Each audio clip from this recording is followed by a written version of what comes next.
Everyone, কে বলেছে 2025 বছরটা খারাপ? 2025 বছরটা আমাদের জন্য খারাপ না। এর আগে চলে এসেছিল 22 তারিখ পর্যন্ত লাস্ট ডেট, 5,500টা সিট। আবার 22 তারিখ থেকে তারপরে স্টার্ট হবে 3,500টা সিট নিয়ে গ্রুপ বি স্টাফ নার্সের ভ্যাকেন্সি। আবার চলে এসেছে রেলওয়ের ভ্যাকেন্সি, আবার নবোদয়ার ভ্যাকেন্সি, অনেকগুলো ভ্যাকেন্সি। টপ মোস্ট সবগুলো যদি আমরা অ্যাড করি তাহলে 10 থেকে 10,500টা সিট নিয়ে চলে এসেছে 2025-এর বছর।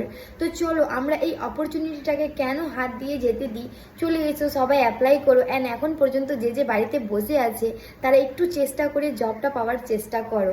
তো চলো, আমি আমার চ্যানেলে নিয়ে এসেছি খুব সুন্দর ইন্টারভিউয়ের কোয়েশ্চেন। কেন আমাদের শুধু ইন্টারভিউ হবে অ্যান্ড সেন্ট্রাল গভর্নমেন্টে হবে লিখিত পরীক্ষা, যার আমি খুব সুন্দর সুন্দর নোট বানিয়ে আমার চ্যানেলে আপলোড করেছি অনেক কম সময়ে, যাতে আপনারা বাড়ির কাজের সঙ্গে সঙ্গে নিজের পড়াশোনাটাও যথেষ্টভাবে চালিয়ে নিতে পারবেন। তো চলে আসো অ্যান্ড যুক্ত হয়ে যাও আমার সঙ্গে। Thank you so much, bye by.